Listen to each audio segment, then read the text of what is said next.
नमस्कार, आपले स्वागत आहे कूल किचनमध्ये।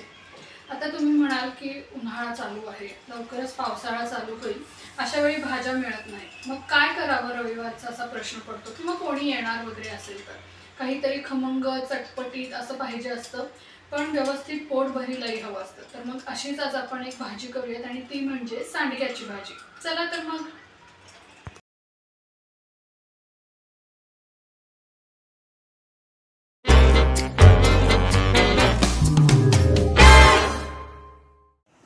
सगळ्यात पहिल्यांदा आपण इथे सांडगे घेतलेले आहेत। माझ्याकडे दोन वेगळ्या प्रकारचे सांडगे ते मी घेतलेले आहेत, तुमच्याकडे जे असतील ते घ्या।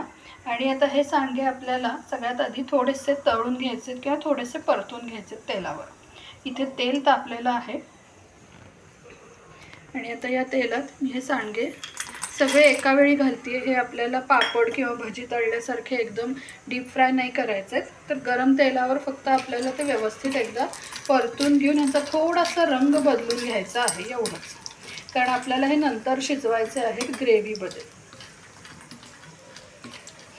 आता जे रेडीमेड सांडगे मिळतात ते तुम्ही घेतले तरी चालतील, हे घरी केलेले सांडगे आहेत। दोन वेगवेगळ्या प्रकारचे सांडगे घेतले तरी चालतील, पण कसं होतं रविवारी किंवा एखाद्या सुट्टीच्या दिवशी पावसाळ्यात किंवा उन्हाळ्यात सुद्धा काहीतरी वेगळं खायचं असतं आणि पनीर करा किंवा सगळ्या मिक्स भाज्या वापरून काहीतरी करा, छोले करा, ह्यापेक्षा हा आपला एक घरगुती खूप छान असा चटपटीत पदार्थ तयार होतो आणि घरच्या सगळ्यांनाही हा नक्की गॅरंटीने आवडेल ह्याची खात्री आहे। आता तुम्ही बघू शकता याचा रंग बदलायला लागलेला आहे। हा जरासा आपण अजून थोडं ब्राऊन करून घेऊयात आणि मग हे आपण उतरवून घेऊयात।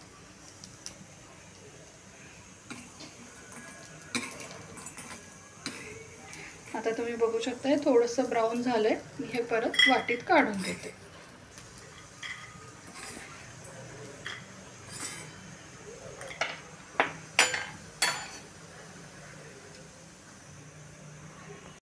आता आपण एक मिक्सरचं भांडं घेतलेलं आहे आणि यामध्ये आपण जे फ्राय केलेले सांडगे होते ते घालायचे आहेत आणि याला थोडंसं भरड वाटून घ्यायचं आहे, म्हणजे ह्याचं टेक्स्चर की नाही असं रवाळपेक्षा थोडंसं मोठं असं व्हायला पाहिजे। हे बघा, तुम्ही बघू शकता त्याचं टेक्स्चर असं आपण पूर्ण पावडर केलेली नाही आहे, असं दाणेदारच आहे। आता आपण याची फोडणी करूयात। आता इथं कढई तापत ठेवली आहे, यामध्ये घालायचं आहे तेल। आता तेल थोडंसं याला आपण जास्त घालणार आहोत, मी मगाशी म्हणल्यानुसार थोडीशी चमचमीत अशी भाजी आहे, तर याबरोबर आपल्याला घालायचा आहे कांदा। आता मी हा बारीक चिरून घेतलेला कांदा आहे, तुम्हाला जर बारीक चिरणं शक्य नसेल, फूड प्रोसेसर किंवा काही असं नसेल तर कांद्याची पेस्ट केली तरी चालेल। कांदा घातल्यावर आपल्याला याच बरोबर घालायचं आहे, तुम्ही आलं लसूण पेस्ट वापरू शकता किंवा माझ्यासारखं मिरची, खोबरं आणि लसूण आणि कोथिंबीर याचा ठेचा आहे हा वापरू शकता। तुम्हाला जे आवडेल ते तुम्ही वापरू शकता, जे अवेलेबल असेल ते। मी ह्याच्यात आज कांदा लसूण मसाला पण घालणार आहे, त्यामुळे ह्यात मी जास्त प्रमाणात आलं घातलेलं नाही, म्हणून इथे आता लसूण, खोबरं, थोडीशी हिरवी मिरची आणि कोथिंबीर असं वाटण घातलेलं आहे। आता आपल्याला कांदा छान व्यवस्थित मऊ परतून घ्यायचा आहे। कांदा परतून झाला की मग आपण यामध्ये घालणार आहोत टोमॅटो। तुम्ही बघू शकता आता कांदा व्यवस्थित मऊ झालेला आहे। आता यामध्ये घालायचं आहे टोमॅटो। टोमॅटो आपल्याला बऱ्यापैकी घालायचा आहे, कारण आंबटपणा जो येणार आहे तो टोमॅटोचाच आहे, त्यामुळे टोमॅटो बऱ्यापैकी घेतलेला आहे। इथे मी 2 मध्यम आकाराचे टोमॅटो चिरून घेतलेले आहेत। परत तेच, जर टोमॅटो तुम्हाला बारीक चिरून नको असेल तर तुम्ही टोमॅटोची पेस्ट करू शकता। आणि आता आपल्याला हा टोमॅटोही शिजवून घ्यायचा आहे। साधारण एक 2 ते 3 मिनिटं लागतील, म्हणजे आपला टोमॅटो मऊ होईल आणि आपण बाकी सगळ्या गोष्टी घातल्यावर परत हा टोमॅटो एकदम व्यवस्थित शेवटपर्यंत व्यवस्थित मऊ होईल आणि ग्रेव्ही तयार होईल। आता तुम्ही बघू शकता टोमॅटो बऱ्यापैकी शिजायला लागलेला आहे आणि साईडला थोडंसं तेल सुटायला लागलेलं आहे। आता यामध्ये आपण थोडेसे मसाले घालूया, थोडी हळद घालूयात। आपण सुरुवातीला काही हळद वगैरे घातलेली नव्हती, त्यामुळे हळद थोडी घालायची आहे। त्याचबरोबर तुम्ही जो मसाला वापरणार असाल तो मसाला थोडा घालायचा आहे तुमच्या चवीनुसार. मी कोल्हापुरी कांदा लसूण मसाला वापरते आहे, पण तुम्ही गरम मसाला वापरू शकता. आलं लसूण पेस्ट वापरली असेल तर गोडा मसालाही छान लागतो. त्याचबरोबर जेवढं तिखट अपेक्षित आहे त्या म्हणजे आपल्याला जेवढं झणझणीत हवं आहे त्यानुसार आपल्याला ह्याच्यात लाल तिखट घालायचं आहे. आता हे सगळं आपण एकदा व्यवस्थित मिक्स करून घेऊया.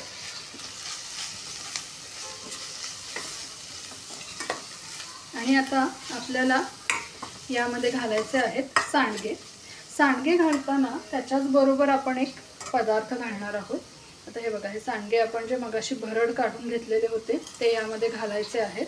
आणि याचबरोबर मी इथे बारीक किसणीने बटाटा किसून घेतलेला आहे तो पण घालणार आहे.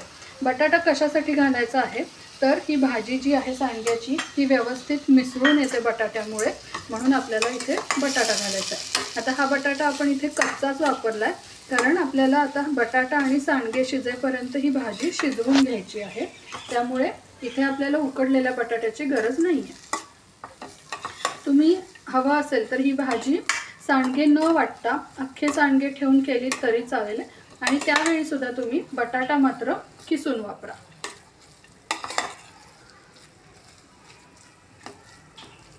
आता आपण यामध्ये मीठ घालूयात आणि हे थोडंसं पाणी न घालताच एक 2 मिनिटं व्यवस्थित ह्याला असंच परतू देऊयात किंवा शिजू देऊयात. आणि मग यामध्ये आपल्याला गरम पाणी घालायचं आहे. सगळ्यात आधी मी मीठ घालून घेते. मीठ घालताना एक लक्षात ठेवायचं आहे, सांडग्यामध्ये मीठ असतं त्यामुळे आपल्याला थोडंसं कमीच म्हणजे जेवढा बटाटा आहे आणि कांदा टोमॅटो आहे तेवढंच मीठ घालायचं आहे. जास्त मीठ घालायची गरज नाही.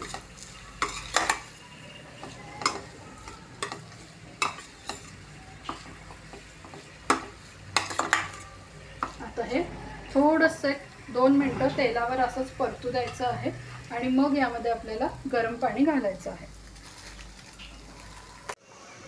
एक 2 मिनिटं आता झालेली आहेत.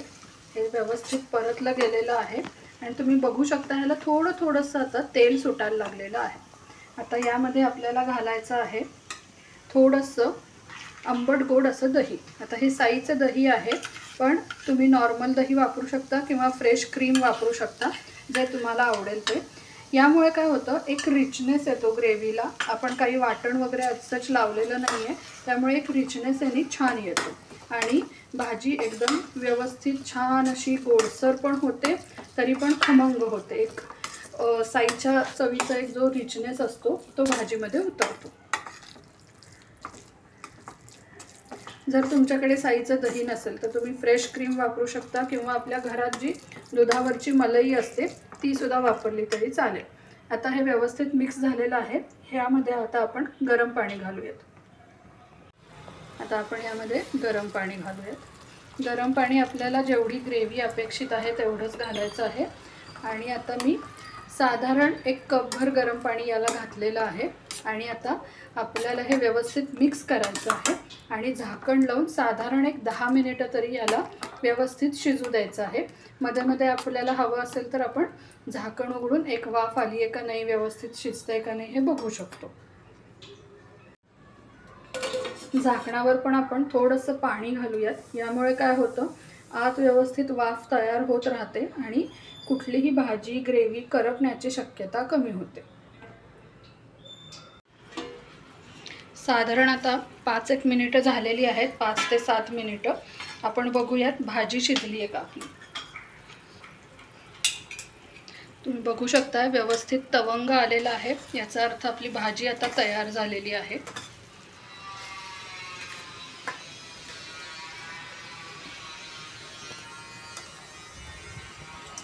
भाजी तयार झालेली आहे. याच्यामध्ये आता आपल्याला अगदी थोडीशी कोथिंबीर घालायची आहे आणि ही भाजी आता सर्व करायला रेडी आहे.